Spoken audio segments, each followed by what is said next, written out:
অসুখ মানুষকে তার সবচেয়ে আপন মানুষটির দোরগোড়ায় ফিরিয়ে নিয়ে যায়।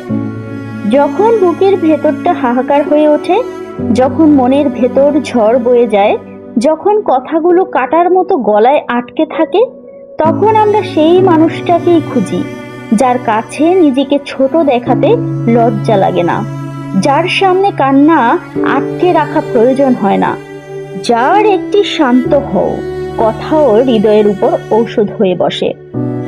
মা, তিনি শুধু জন্মদাত্রী নন, তিনি আমাদের অস্থিরতার প্রথম আশ্রয়, ক্লান্ত হৃদয়ের চিরন্তন বিশ্রামস্থল।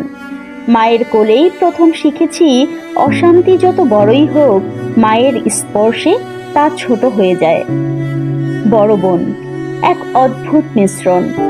মায়ের কোমলতা আর বন্ধুর আস্থার সংমিশ্রণে একটি নিরাপদ আশ্রয়। আপনি ভুল করলে বকবেন, কিন্তু বিপদে পড়লে ঠিক তিনিই হয়ে ওঠেন ঢাল। আর বন্ধু রক্তের সম্পর্ক নয়, তবুও হৃদয়ের সবচেয়ে কাছের সারথি। আপনার না বলা কথাগুলোও বুঝে ফেলে, আপনার হাসির আড়ালে বেদনার শব্দটিও শুনে ফেলে। বন্ধুই সবচেয়ে বেশি দেখিয়েছে রক্তের না হয়েও সম্পর্ক কত গভীর হতে পারে।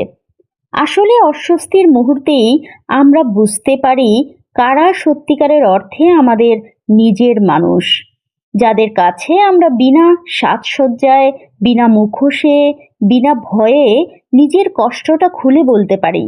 তারাই আমাদের জীবনের আসল সম্পদ।